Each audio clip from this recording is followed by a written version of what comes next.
Naruto and Kurama have always been two halves of the same coin, with Kurama symbolizing the darkest desires and naturally destructive natures in everyone's hearts, as well as our seemingly endless struggle to do right in spite of that.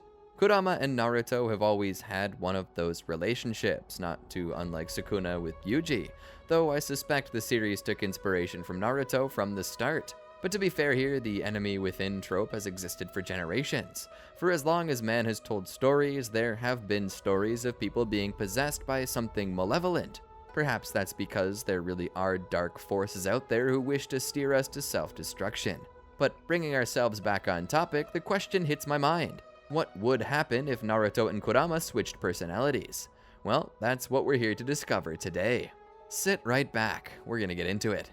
Welcome to the Amagi. Before we begin, only 25% of our viewers are subscribed, so if you're a fan of the video, please like and double check if you are subscribed, and with that out of the way, let's get into the video. Within a forest temple, deep in the woods, there was a fox. This fox was kind, loving, a guardian of the land, and a shining example of good-hearted fun. He loved humanity with a passion, just as his father had taught him. A mediator, a judge, a comforter. He gave Kitsune everywhere a good name, and due to the particular swirling pattern of fur on his belly that made him look like a fish cake, the sage had named him Naruto Maki, or just Naruto for short. The fox was huge, massive in most cases. Naturally, he was large, and why wouldn't he be? He represented a force of nature, but he could take a smaller shape if he so desired, and that allowed him to move more freely through the forest and the villages without suspicion. He loved his life. He loved to serve and protect the people, and they loved him. Every so often, they would put out leftover scraps from whatever they ate in hopes that Naruto Maki, the kind fox spirit, would visit their house to offer them protection. Even if they didn't do so, Naruto was always just a shout away, ready to protect. This was the foundation of Ninshu, of which Naruto considered himself a guru. He wanted to connect with everyone and sow peace through the world. He was now resting after a few hard days of work. Within his dreams, he dreamt of the Sage of Six Paths, his father. He dreamt of a prelude of destruction, fear, confusion, a mix of unstable emotions driven by hunger. It felt like insanity. At one time, perhaps he had been insane, or a part of him had been. But instead of death, he felt a kind hand. 9 beasts were split from this creature, of which Naruto was one. With the gentle, loving hand of the sage, all of Naruto's problems went away. He was currently dreaming of laying across the sage's lap, getting all the head pats and belly rubs that a canine could dream of. It was like heaven. But then the sage had to go away. Naruto was sad.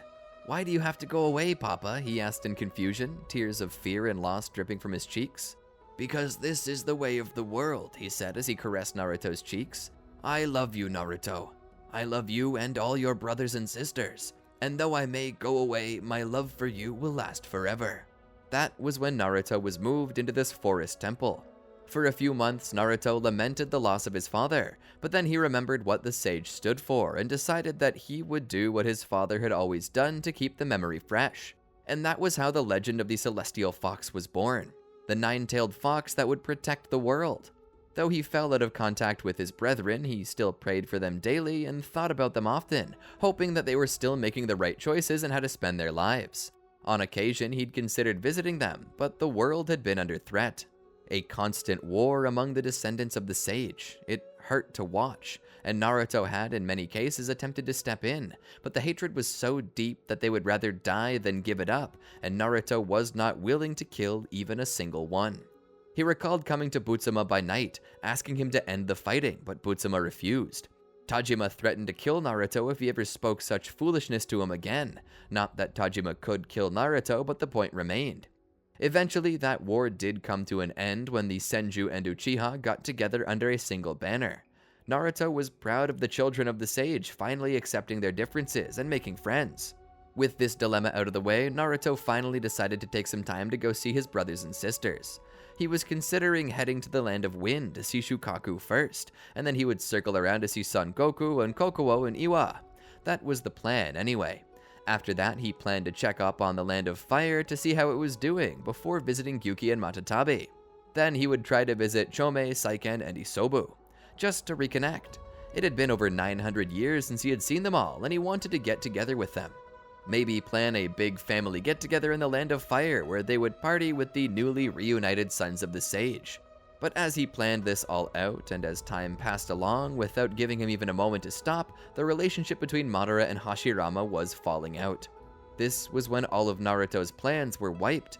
One night, as Naruto was sitting in the comfort of his home, a particular man drew closer to the temple. Having heard the legends of the Nine Tails, he had to see it himself. He drew closer and looked upon the magnificence of Naruto, the pure power, the radiating chakra, raw and primal.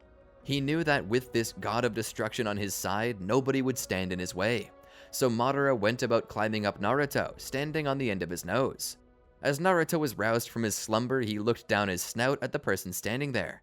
Huh? Who? Oh, Indra. What are you doing here at this? Suddenly, a set of Sharingan began to spin, and Naruto was in a trance. He felt like he was ripped away from the driver's seat and thrown into the back. He was barely lucid, feeling his emotions being released without restraint. He felt Madara standing on his heart with a spade, digging up all the negativity Naruto had compartmentalized and using it to corrupt him. Naruto felt himself once again going insane. Please, no, he begged, but Madara did not hear. He began to move. He slowly walked in the direction of Konoha, the village the two brothers had built together. As he did, he cried out no. He did not wish to destroy this village. He did not wish to be a weapon again. At one point in time, he and all of his kind were weapons of mass destruction against worlds untold. Civilizations, lives, everything lost, all to feed the machine, all to feed greed and the ruin of the natural order. And now, again, with humanity, the same was occurring. Many lives were about to be lost due to Naruto, and deep within his heart, he was crying. Please, don't make me a murderer, Indra. I'm begging you, please. As he drew closer, he was stopped before reaching the village. There, he saw Hashirama Senju waiting for them. A roar and a snarl left his lips. These were not his desire. He wished to cry for help from Hashirama, but all he could do was bark like a rabid animal. The two fought for quite some time, nearly 24 hours straight. Naruto, already powerful enough, would be outfitted with the armor of a Susanoo. At this, Naruto began to wonder if there were anyone who could stop him. Hashirama, however, formed the would-release true several thousand hands and dwarfed even Naruto's size, to which he was astounded. With those 1,000 fists, he felt his body shattering under its strength, bone being broken, splintered bones perforating organs. It was so painful. Blood dripping from his lips, he felt as though he might pass out, but before he could, Madara pressed forward, giving him no choice but to acquiesce. The power of his eyes was too strong. Naruto did not have a choice. The Sage of Wood would continue to face off against Naruto, eventually managing to put him down. Naruto collapsed. Pummeled so greatly, he felt that he might die. Laying there, he barely had the strength to watch. He fell asleep, the sounds of explosions and fighting being the only things he could hear. And then, silence. Naruto heard silence. Opening his eyes, he saw that Hashirama had killed Madara. A part of Naruto was grateful to have been stopped by Hashirama, but another part of him lamented the death of Indra's current incarnation. This was the path he chose, Naruto said within himself. Naruto saw Hashirama approach him. His clawed hand gently reached out, weakened and barely able to move, as if searching for a companion in his pain. Passing out again, he only awakened when he saw a woman standing there. She was beautiful. Red hair, the color of intense passion, her face stern as stone. He felt his body being dragged through what felt to be the eye of a needle. He wasn't sure what it was, but he felt different now. He was in a prison made of flesh. When Naruto was well enough to awaken, his healing having finally regenerated the damage dealt to him, he could stand. Turning to face the cage's entrance, he slowly approached it. There were bars there. This isn't my temple, he said as he reached out and touched it. He gripped the bars and tried to push the door open, but he wouldn't move. It was locked. He pressed against the bars more. He began to shake and rattle the bars. He was confused. He looked around and saw that there was no other way out. He then rushed into the bars, trying to break his way through via brute force, only to be thrown back, his shoulder being pulled out of socket. Ouch, what the? Popping its dislocated arm back in, he managed to stand once more. He began to form a tailed beast bomb in his mouth and fired it point blank into the bars, only for it to explode and knock him back against the wall. Laying there, knocked silly, trying to regain his senses, he tried to formulate what was going on. Deciding not to panic, he recovered his functions and began to slowly approach the cage's entrance. This place seems familiar to me, but different. Where have I seen this? He sticks his hand through the bars and feels a strange lock on it. He can't see it, but he can feel it. Using only his sense of touch, he begins to draw the shape out in his mind. He feels a circle. Okay, a round lock. A big one. Who put it on and why? He continues to go over it and finds a swirling pattern. Feels like a swirly thing. For a second, Naruto gets lost in his love of swirling things, but then he returns his attention to the lock. He feels Magatama markings. Oh, Magatama. That was kinda Dad's whole thing, wasn't it? As he continues to run his hand around it, trying to think where he's seen something like this before, he remembers. Wait, this is like the Uzumaki clan's symbol. This is a Fuinjutsu, he says with a smile, proud of himself for figuring it out. Then the smile fades. Wait, this is a Fuinjutsu. Does that mean that... He looks around and then realizes he's inside of a person. I'm sealed away, just like I was when I was that crazy thing.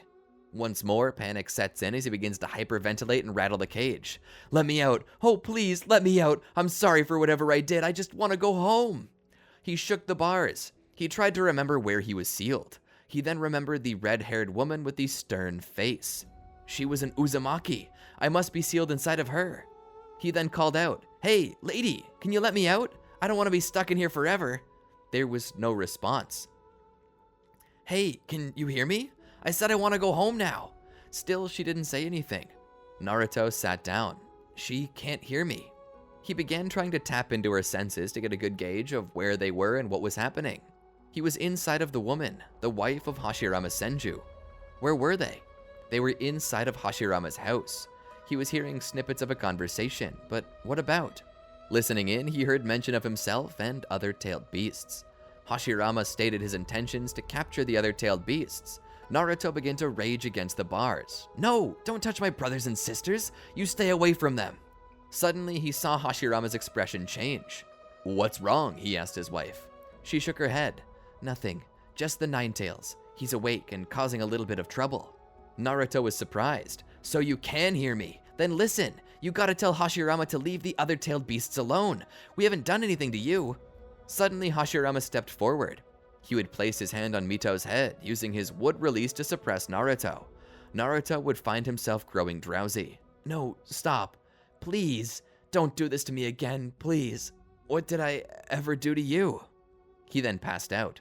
Time passed on, and eventually the woman gave birth. This was sort of a new concept for Naruto. Despite being imprisoned as he was, he got to view something he had never seen before. This wasn't to say that Naruto never knew about conception and birth, but this was the first time he'd witnessed it from such an angle. He was inside of the woman already. He was watching the formation of the child. Something he had always took for granted was laid bare before him. It dreamed in his presence, its little heart beating. It was alive already. For most people, they counted the start of life as the day of it entering the world, which was why they celebrated their birthdays. But Naruto, seeing it up close and personal, knew that this child was alive long before birth. It was merely still forming. It was alive, but not yet ready to live on its own. It still required food and oxygen from its mother. It moved. He felt its spirit through its chakra, giggling. Naruto, of course, curious as he was, attempted to play with the little chakra only for the mother's body to automatically resist his. Naruto understood that on a subconscious level, Mito's body had formed a hard line never to be crossed, especially by Naruto, and despite his wonder, he respected that line, not crossing it again for the sake of the baby, being content merely to watch its formation. Whispering stories to it, keeping it entertained as it dreamt of what the world might be like beyond the borders of this fleshy wall. To Naruto, this flesh was a prison, but to the child, it was an incubator. Naruto was just happy not to be alone anymore, to have someone to talk to share his life experiences with. Over 900 years of information running through his head, it offered plenty of adventures and gave him the ability to see past his current predicament and remember where he'd come from. And when the baby was born, Naruto was left alone again. As he sat there, thinking about it though, he smiled. One day I too will leave this body and be returned to the world I love. He felt bad though, because it almost felt like he was trying to rush up Mito's life. Naruto, despite what he had gone through, still cared about Mito, and knowing that he was practically immortal could eventually return to his home. He could stand to wait a little while. He could stand to let Mito live her life. Eventually, he watched as she reacted to the eventual death of her husband. Hashirama had gathered all the tailed beasts together in an attempt to prevent a world war, and despite such, he failed. A war erupted and he could not stop it. This was ironic. Naruto believed that if he had been allowed to remain outside of Mito, maybe he would have been able to help Hashirama stop war. A deep part of him, dark and vindictive, craved to say that Hashirama got what he deserved for imprisoning him like this. But the part of Naruto he hoped to foster said that it wasn't so, and that Hashirama's death was tragic. Perhaps he was just hurt and lonely. But years continued to pass by, and Mito grew older, grew weaker. Naruto looked up at the chakra above him, knowing that her time was coming. He let out a sigh. Well, I guess I'll be free soon enough, he thought to himself, careful not to say anything out loud. He wasn't so cruel as to inform an old woman of her impending doom. How insufferable. No, he at least wanted her to be comfortable. Naruto would sit there silently and wait. Eventually, though, he felt himself being pulled out, which was odd. The gate was flung open and a hand made of chakra gripped him by the neck and pulled him.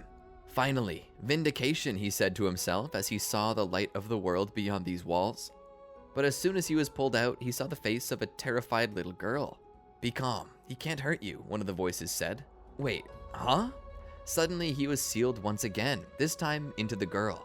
The moment he was brought in, he reconstituted and was thrown up against what appeared to be a Chibaku Tensei, and suddenly he was chained up. What's going on? As the chains wrapped around him, suddenly stakes were driven through each of his 9 tails. Naruto cried out, but the pain didn't end there. One stake was driven through each of his hands and each of his feet, as if it couldn't get worse, as if out of spite for some perceived wrongdoing he never committed. Another final spike, larger than the rest, was driven through his stomach. The pain was so intense that he couldn't even scream. He wanted to pass out as tears ran down his cheeks. Why, he thought. He couldn't breathe, he couldn't scream. He could only gag on the vacuum left behind as his internal organs were perforated by the stake. It was at this point that Naruto wished he had never been born. He wished that the sage had never given birth to him. This was many times worse than the cage he existed inside of within Mito. And given the age of this girl, this was going to last far longer than the previous imprisonment. Naruto wanted to die. And for the longest time, he sat there in agony, years spent trying to just keep breathing. He didn't need to breathe, nor did he need to eat or sleep, but these things were at least a luxury he could do to pass the time before. Now they were no longer an option, replaced by complete immobility. The act of breathing, or at least attempting to, was painful as it caused his abdomen to swell with air, but that swelling only caused the stake to move and cause him complete and total pain. How could they do this to him? He was always their friend, their guardian, and now it was like they were just hurting him for fun. Whether by accident or on purpose, he didn't know. But on one particular night, the girl, Kushina, paid him a surprise visit. He looked down on her, her face frozen in fear and terror as she saw the monster before her snarling and growling. Or so she believed. Naruto wasn't doing that. He was wincing in pain, his groaning caused by the pain he was in. The pain that refused to go away. Kushina nearly ran away until she looked into Naruto's eyes. She didn't see hatred there, she saw sorrow and anguish. Feeling it was safe to do, she drew closer and began examining him. That looks painful, she said as she looked at him. It is painful, he said through labored breath, an obvious strain in his voice. How have you not gone insane yet, she asked, confused how he could even talk. Naruto looked at her. My mind and your mind work differently. We perceive time differently. For me, I've been locked away for about a week. For you, I've been sealed nearly 100 years, with error, I think. Kushina was careful while walking around him. In the end, she decided to leave. Wait, Naruto said. She looked back at him. What is it? Naruto was silent for a moment. I know that I might be scary, but can you stay with me for a little while? I'm lonely. She thought about it and agreed. She would walk back to him and sit down. The two would talk for a bit, as best as Naruto could, where he would tell her stories. This was harder to do than it seemed, but he couldn't let his only chance at companionship slip away, even if he was highly uncomfortable. This lasted for just a little while, then Kushina had to go. Naruto was alone once again. To be honest, he wasn't lying. Time to him was very different than it was for her, but at the same time, he was having a hard time keeping track of it. He didn't know if it had been 100 years, 70 years, or what. All he knew was that it hurt. Unbeknownst to him, Kushina was doing some research into Naruto, trying to discover what he actually was. Her investigations led her to realize that he was the fox of legend that had, over 100 years ago, reached fame during the era of the Warring States. Eventually, she would return. "You're not very mean, are you?" Naruto looked at her. "What makes you think I'm mean?" "Because you attacked the hidden leaf with Madara." Naruto shook his head. "I didn't do that voluntarily. I was cast under Genjutsu because Madara used his Sharingan eyes on me." Kushina thought about it. "That makes sense. Can you tell me more stories then?" Naruto smiled a bit. "Yeah. Did I ever tell you about this little village not too far from my temple?" She shook her head. "Well, there was this little village where lived a little girl like you. She was sad because she was caught up in an abusive household. It wasn't so much because her parents were mean, but they were frustrated. It was during the age of the Warring States, and her older brother had perished in the war. Her father, also been in the war, lost his leg and could no longer fight. Having lost so much, he took up drinking, and as it turns out, he was an unhappy drunk, and when he would drink, he'd begin to visualize all of his failings on the little girl. He would beat her every so often due to this. It just so happened to be that on one of the days this happened, I wandered into the village. I saw her crying, so I decided to figure out what was up. She was confused, wondering how a little fox could be talking with her. She had no idea what I was, so I just tried to comfort her. The day after, I got to meet her father. I was surprised because he wasn't necessarily a bad man, he was just depressed. And that led him to making some really bad decisions. I promised him that if he would stop drinking, I would personally protect the village with my strength. At first, he didn't believe me, but on the day that the war found itself coming toward that little village, I revealed myself to them as the nine-tailed fox. With my tremendous strength, I fended off the shinobi and protected the village. After that, the man stopped drinking and began to use the strength he had in a more constructive way. It was hard for him, yeah, but it caused him to find joy in helping others. Eventually, he managed to repair his relationship with his family. From there, a tradition was formed that every night after supper, if there was anything left over to eat, the people of the village would leave it out for me, hoping to attract me to their home and bring them good fortune. Of course, it was all superstition. I couldn't alter luck, but if anyone ever needed an ear to listen to them or a strong hand to protect them, I was never far. Kushina smiled.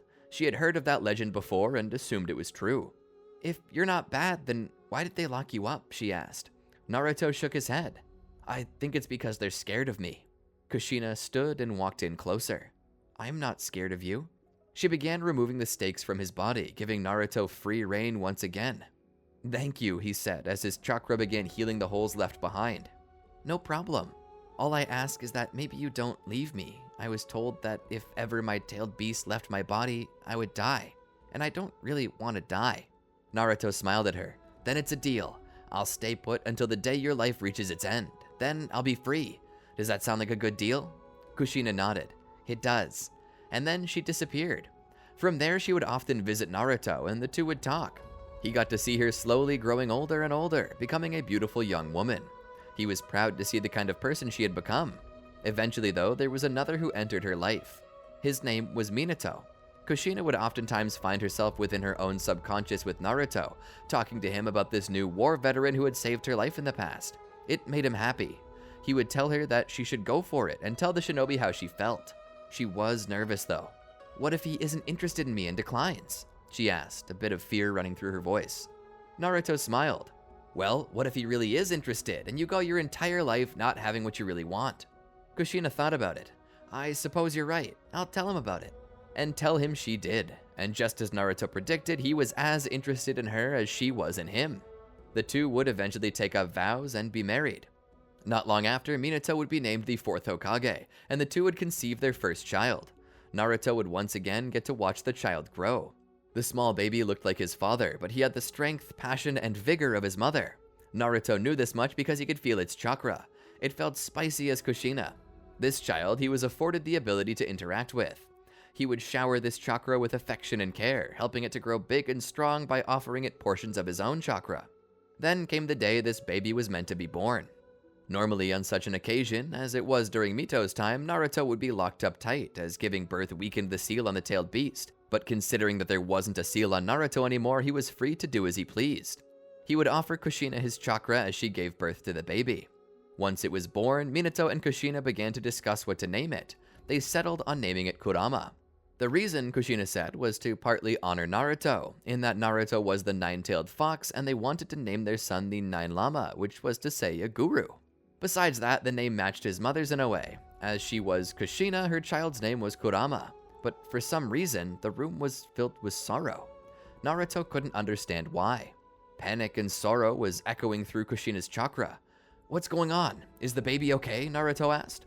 He would peek through her eyes and see a masked man. Minato went into action to grab Kurama.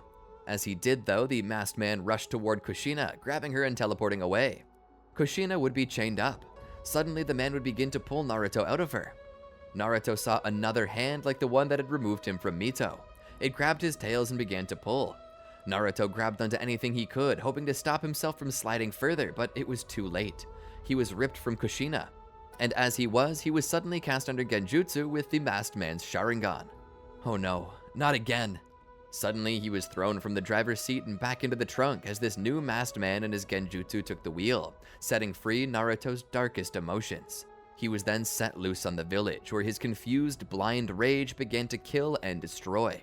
The very thing Madara had attempted to force him to do, the very thing Hashirama had stopped him from doing, he was now doing it here. Naruto was out of control, but he didn't want to be. He was losing his mind. He felt his hands being stained with blood, and it hurt his very soul. "Please, no!" he shouted. Suddenly, he saw the blinding light of Minato as he appeared on the Hokage rock. "Minato, hurry! Stop me!" Minato rushed over and grabbed Naruto and teleported him away. Minato would proceed to fight the masked man, while the masked man attempted to use Naruto as a weapon. But in the end, Minato did defeat the masked man. Naruto was set free from the Genjutsu. He would come to rest. "What have I done?" he asked in a voice trembling with emotion. "You didn't do anything," Minato said. "That was the masked man who forced you. You're not guilty of anything." Naruto then looked up. "Kushina, the baby, where are they?" "They're safe," Minato said. Naruto then approached Kushina. "Hurry, seal me back in. She'll die if you don't." Kushina shook her head. "No, it's no use. I'm already dead. All I would do is drag you down with me, Naruto." "No," Naruto said as he tried to somehow heal her, but it wasn't working. The more chakra he poured into her, the weaker she became. She was like a popped water balloon, and with the gaping hole in her chakra well, it didn't matter how much chakra he put in, it would all leak out anyway. Minato looked back. "We better hurry and seal you up. If we don't, the others will come. They're likely to put a seal on you far crueler than the one they used with Kushina. I'll seal you into Kurama. You'll be safe there. I'll make a seal for you. You don't have to worry about pain." "What about you?" Naruto asked. Minato shook his head. "The only seal I know is the Reaper Death Seal. That'll cost me my life." "No," Naruto said. "I don't want to lose you too, Minato." Minato smiled and pat the fox's nose. "It's okay, Naruto. All I ask is that you protect Kurama for us. Can you promise me that?" Tears were rolling from Naruto's eyes as he nodded. "I will." Minato would then use the seal to put Naruto inside of the infant Kurama. Minato would perish, as would Kushina. Later, the baby would be found by Hiruzen, who would claim responsibility for the child. Seeing the seal, they knew what had happened. This was an expert plan by Minato. Not only would Naruto protect Kurama's life, but now, seeing Kurama binding Naruto, they knew that they couldn't undo the seal without killing Kurama, which they wouldn't do. Naruto let out a sigh of relief, knowing that he and the baby were safe, but thinking back to what he had lost, Naruto could do nothing more than cry.